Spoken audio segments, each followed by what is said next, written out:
Znači, dobro mi došli. Fino se smjestite, udobno, osjećajte se udobno, kao da ste kući. Želim da pozdravim moje buduće prijatelje, porodicu, Grujić, i da im se zahvali što su prije svega rodili, a potom i odgojili svojim širetu Tatjanu i danas je na ovako svečan način pustili u okrilje našeg doma. Hvala i mislim.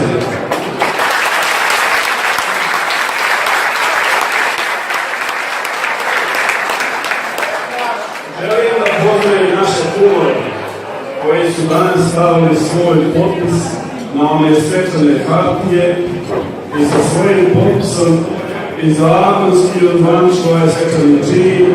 Hvala i njima. A sada želim da pozdravim glavne aktere svih ovih dešavanja i događanja, a to su ko drugi do naše mladenice, Snajka Tatjana i sin Goran.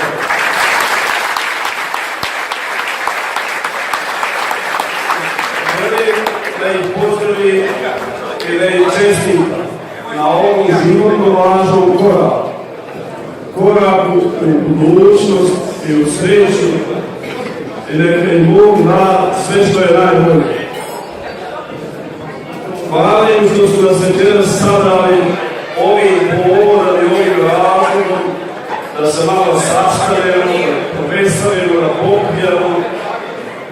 Neka im Bog da sve što je najbolje. Šta ima ljepše i normalnije kao činjenica da dvoje mladi riješe da žive svoj život, da zasnivaju svoju porodicu, upravo ono što čine naši mladenici danas. Da riju svoje gnijezdo i da lože vatru na svome ognjištu. Neka im dragi Bog da puno sreće i zdravlja, puno ljubavi i međusobno razumijevanja. Neka im je sretno i dugovječno. Molim napraviti naši mladenici.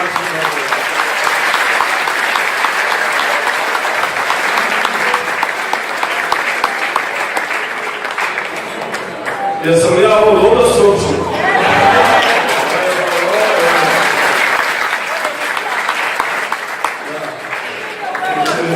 Nisam očekivao, ajde. Dragi moji svateri, dragi gosti, imam obavezu da vam nešto saopštim. Neki od vas znaju, a neki ne. Ja sam prije 21 godinu u onom nesretnom ratu i na nesretnom ratištu doživio veliku nesreću. Teško se ranio. Ljudi kažu da čovjek doživi nesreću onda kada se nađe u pogrešnom mjestu u pogrešno vrijeme. Meni se upravo to dogodilo.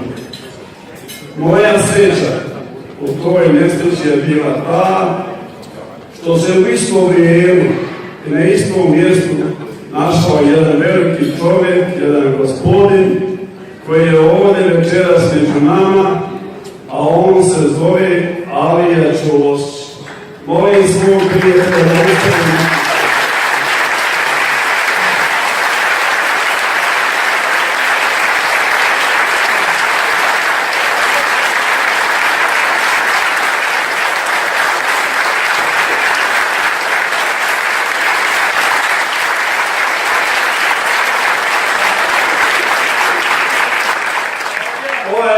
Ovaj čovjek, veliki čovjek, dragi moji prijatelji, dragi gosti, dragi svatari, je rizikovao svoj život da bi spasio moj život.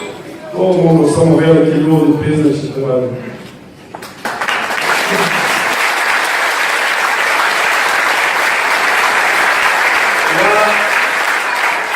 Ja nisam imao priliku, niti imam danas, niti mogu imati sutra, nikako. Da se odlužim ovom čovjeku, jedino mi ostaje ovo, ovako večeras, da mu se zahvalim pred svima vama. Jer je on meni u kraju slučaju poklonio život, I ja želim da mu se zahvalim na poklonu. Prijatelju Alija, hvala na poklonu.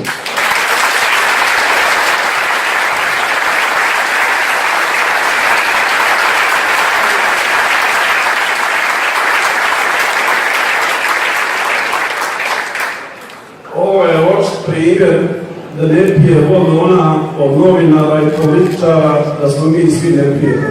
Nismo i nikad nismo bili i nećemo nikad biti. To je to.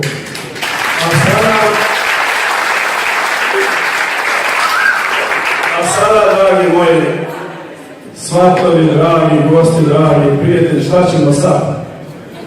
Sada po mojoj želji da svi popijemo po jednu šivovicu domaću po našem starom običaju za zdravlje i sreću naših mladenaca. Ja ću popiti da vi kako hoćete. Dobro popijte, dobro večerajte, dobro zaigrajte, veselite se, ne treba mjesta.